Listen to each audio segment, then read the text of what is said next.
Hello and welcome to another episode of How to Beat, and in this episode we're going to be taking a look at Probotector for the Game Boy, or as most of you in North America will know it, Operation C.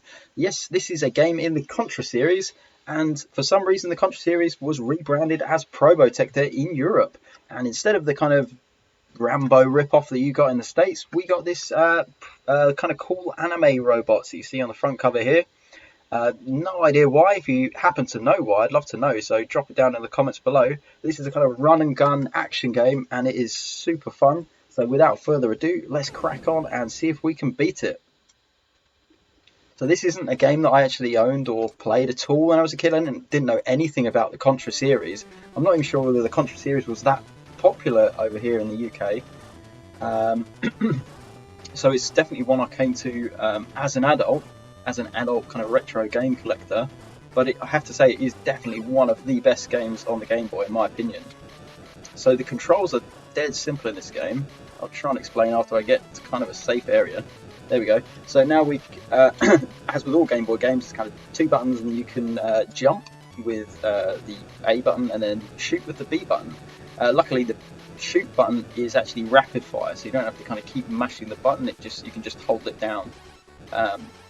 And that is very welcome because there's a lot of stuff to shoot down in this game. So you basically want to be making our way across the screen, killing enemies that are coming from the right and from the left, and looking out for these, which are power-ups. So the first one we got is the spread shot, and actually the spread shot can be doubled up, so you can get power up the spread shot, so you get this fantastic kind of spray of bullets out in front of you. Now with these, they're just I killed it before I actually shot, but it's like a turret. I'll try and not kill this one. So you basically want to duck down. You don't get hit by its bullets if you're ducking, so and then you can shoot it kind of safely. You want to be careful with the platforming in this game.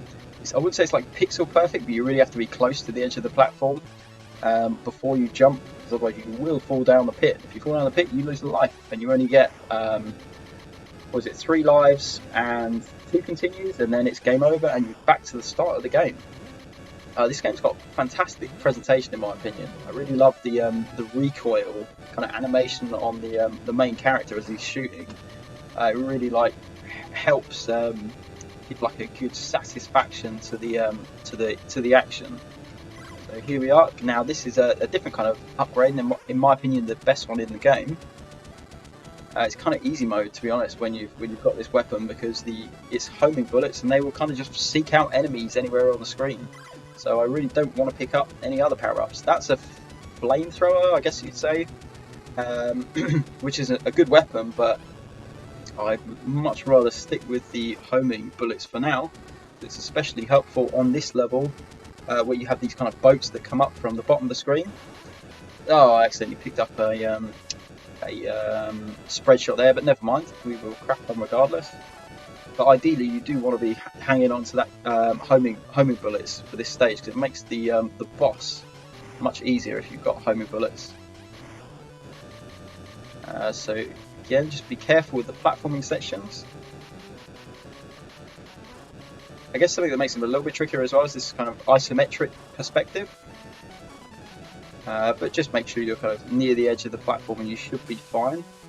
So here we are up to the first boss. Basically it's this big submarine and you need to take out all the weapons on it. See, if I had the homing missiles I wouldn't need to be doing this jumping and aiming down thing that I'm doing.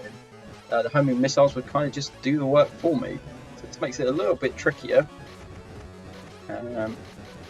But hopefully I should be able to do it without too much problem. So you have these missile kind of pods, I guess, that kind of spring up from the ground, or from the top of the boat, I mean. And if you don't manage to kill it sort of its first pass, then it goes underwater like this, and enemies appear from both sides of the screen. And then you can repeat and do the same thing again. So now I've just got to wait for these missile kind of pods to open up and just be careful that I don't get hit by them when they do. There we go. I think, how many have we got left? Oh, damn, I died. Okay, so when you die, you revert back to your basic weapon, unfortunately. Gonna open up, there we go, and that one, there we go. And that's the first boss done. And you can see that I've just got an extra life, and that's because at certain kind of checkpoints in how many points you've got. So I'm guessing there it was 20,000. When I hit 20,000 points, I got an extra life. I think the more points you have, the bigger the gaps, obviously. So you don't get extra lives every 20,000 points or anything like that.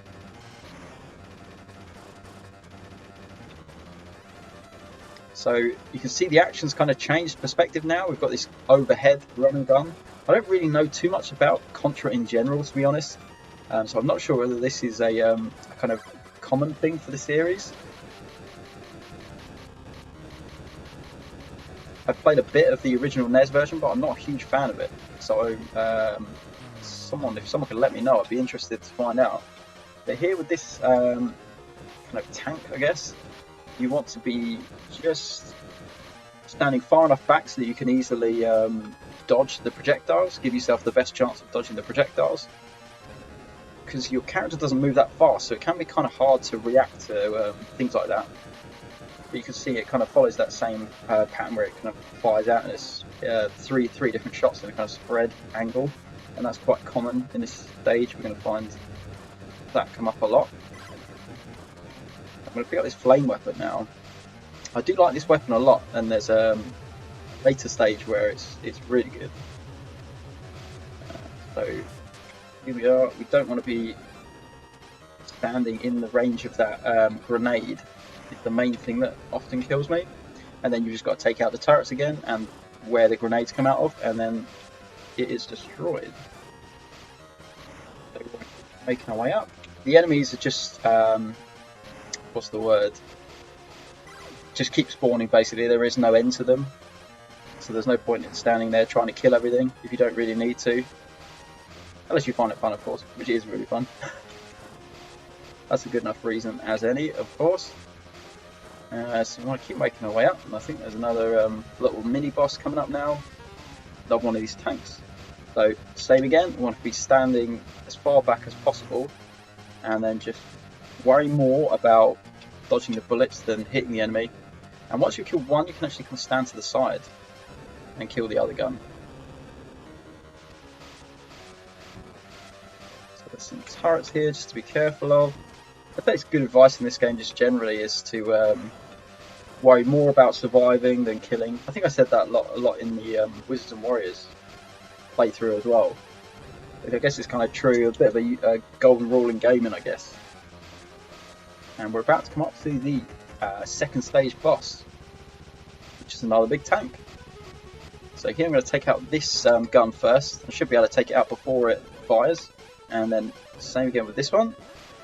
This middle bit you have to ignore for now. You can't damage it until you've destroyed all the guns. That's the last bit you have to deal with. So again, I'm just going to be patient. So this middle part shoots out these little wave beams. They need to look for just a gap. It's definitely something to be wary of. And for this last cannon. Right, so now we need to shoot this. The flames, oops, unfortunately I didn't quite manage to dodge that. I was going to say the flames make it a little bit easier because I can actually shoot from slightly to the side. With the pea shooter, you kind of have to standing directly in front of it. The flame shot kind of explodes on impact, so it gives you a little bit more flexibility with that kind of thing. It's kind of a cool weapon. So here we are on to stage 3, which I actually find to be the most difficult in the game. So I'm just going to make my way across and be wary of enemies coming from behind and enemies on the higher platforms. Okay, so now these turrets cause me a lot of problems. I find the best way to deal with them is to get as close to them as possible before ducking. Quite often what would happen is an enemy would run up behind me and I wouldn't have time to turn around and shoot them. So I figured out the best way to deal with that is to get as close to them as possible first. So now I've got a spread shot back. So be careful of these falling rocks, they kind of come further out than you think they're going to, so usually I end up taking a step back just to avoid them. Turrets that are at that kind of position, what you don't want to do is stop running to shoot them, because they shoot down diagonally, and as long as you keep running, you'll run underneath the bullet. So worry more about just keep running than actually killing them. If you don't manage to kill them, just stand below them and shoot up.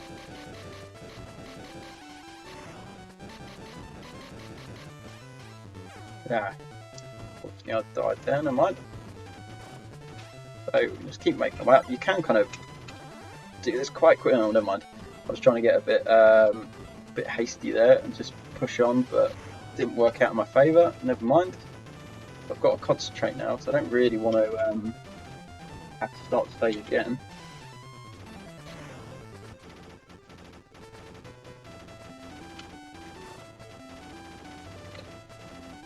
So one tricky thing that about this is the way you just saw the screen kind of scroll up when I jumped. That can actually cause you to accidentally kill yourself when you think you're going to jump down to a platform. Sometimes you'll move the screen up and then that will become a bottomless pit. The game doesn't scroll back down again, if you see what I mean. That's something to be wary of.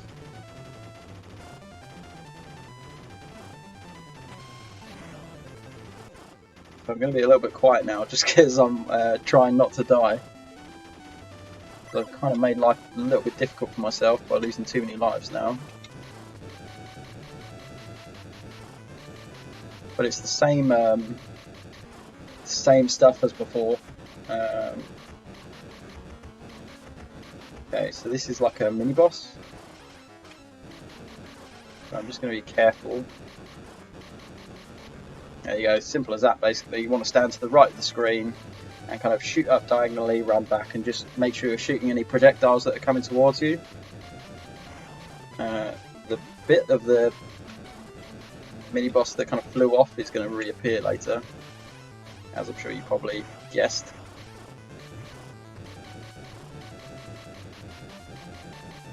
Okay, so now I've got to be careful here. There's these guys sort of hiding in the waterfall. I might just be a bit quick about this. There you go. That's an easy way to kind of deal with that whole section. If I had more lives, I probably would have taken my time a little bit. So I think you get a good power up there. Either flame shot or homing missiles, I can't remember. But if you want to play it safe, then you can just keep jumping up the platforms on that left hand side. So now we are up to the 3rd stage boss.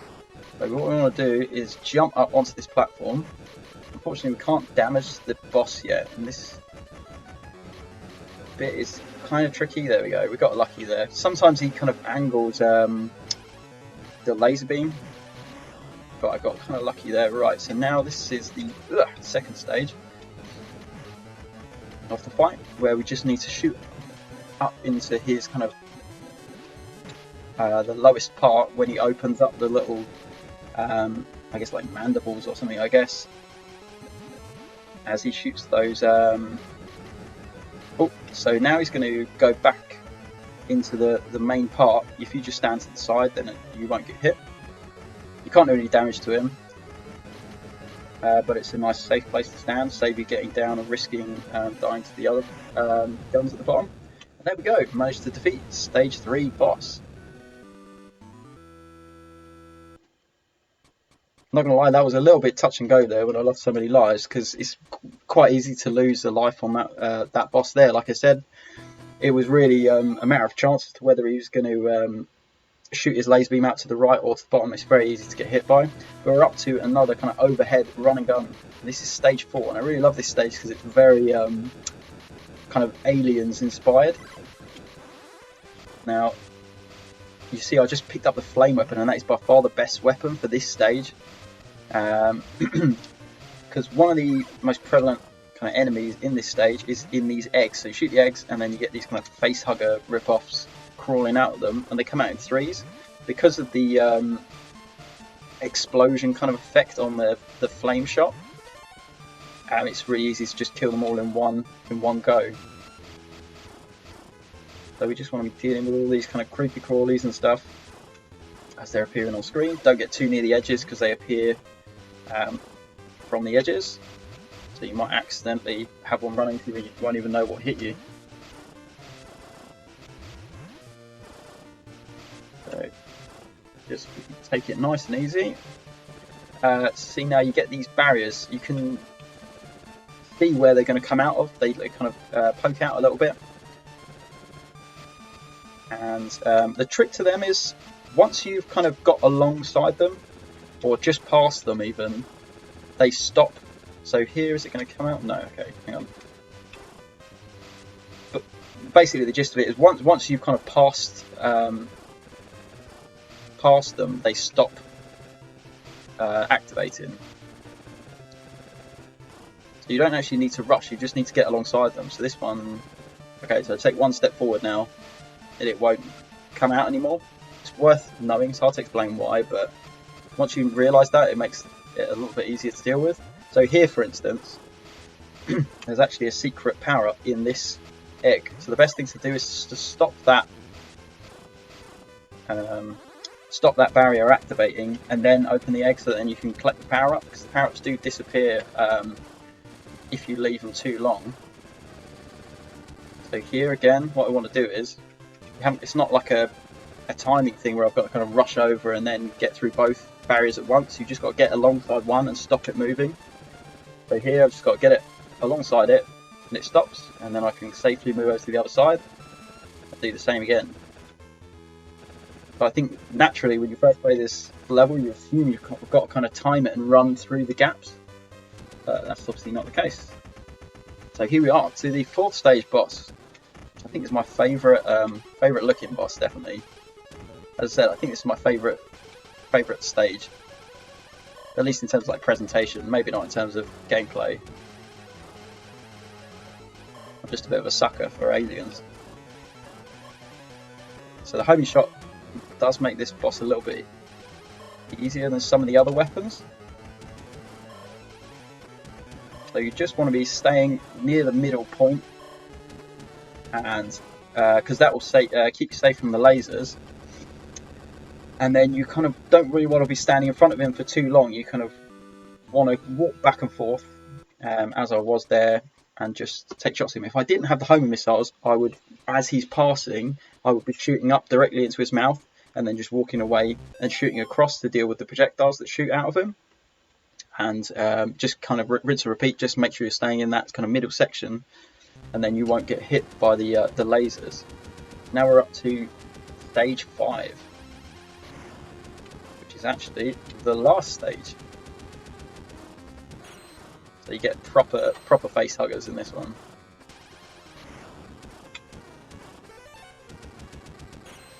I picked up another extra life there, so we're in pretty good shape. Ugh. Sometimes the homing missiles actually do make certain things a little bit difficult, like just then. It doesn't always target the enemy closest to you, or the enemy that's kind of most dangerous to you. So it can kind of throw you off a little bit. That's what just happened to me there, but never mind. It's a shame actually, because having the homing bullets in this stage is pretty useful. But not to worry. Picked up a flame one now, which is also a really good weapon in this stage.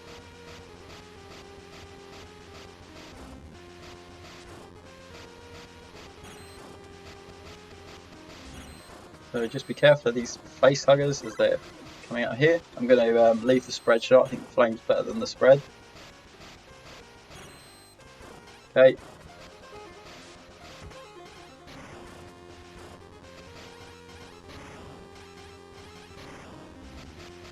Now, here is actually a good place, I'll just show you this, to farm enemies for points. And therefore extra lives. You can basically stand here and just hold the button down, and enemies will keep spawning. You know none are going to spawn from the other side because it's a wall there.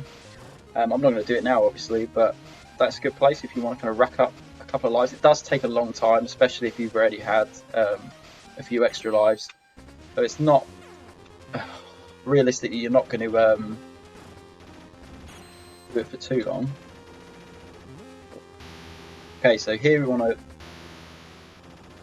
duck down here and shoot these guys as they come out. Okay, and I'm going to move over to this side, and I'm going to jump and attack so I can try and deal with that. You want to be ducking underneath these laser beams. Okay, going to get another face hugger. then duck again in the middle. Okay, you can actually kill these guys like this, and run over to this side, and duck.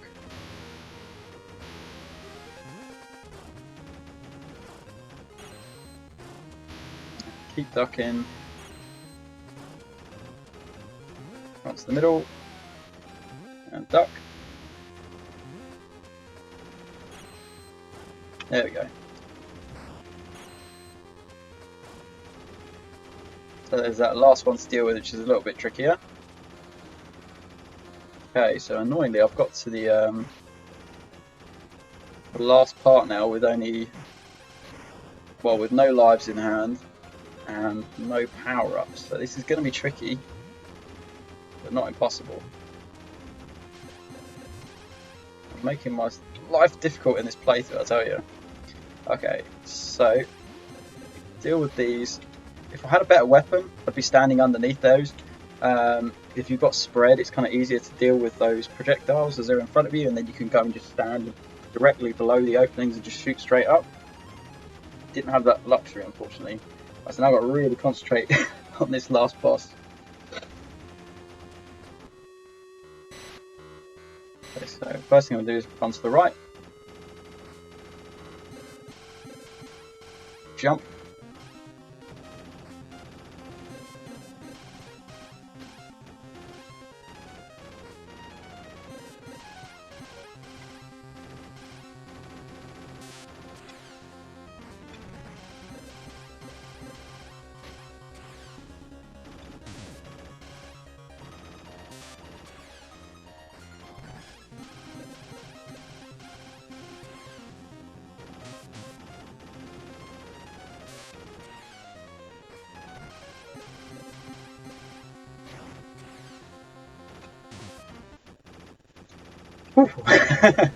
That was tricky.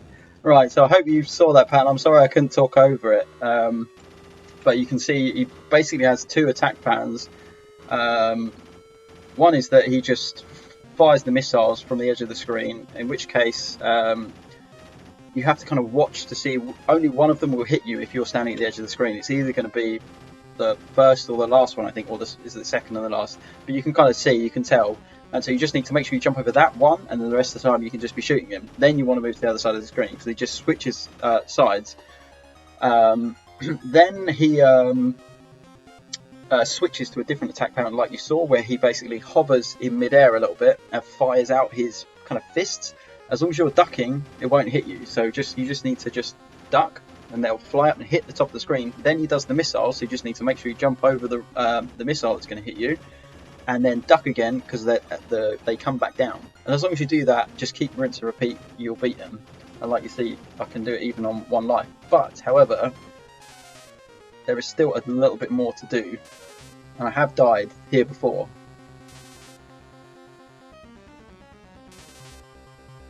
So you just want to be timing it so just as it turns off, you want to go. Don't panic, it's really not... the timings aren't that strict. It gets harder progressively. Okay, so this last one I'm going to jump over the second one. Just to make sure, because it's very close. And here we go. This is the true last boss, and it's as simple as holding down the attack button. Kaboom! And that is Probotector / Operation C completed. So I think that was no continues. I'm pretty sure I didn't use any continues then, did I? No, it was... So it is a tough game. I'm glad I didn't make it look too easy, because there are some playthroughs of this I've done where I've pretty much got the homing shots and just kind of breeze through the game a little bit, and it does maybe make it look a little bit easier than it is. So I'm glad I kind of messed up a few times, because it shows you that it is quite punishing, and it does take a while to get used to kind of the enemy patterns and stuff. But I don't think we will watch the whole credits, because they're quite long. But I hope you enjoyed the episode, and I hope you found it useful. And if there are any more games that you would like to see me beat, or to teach you how to beat, then let me know. And as always, thank you so much for watching. Until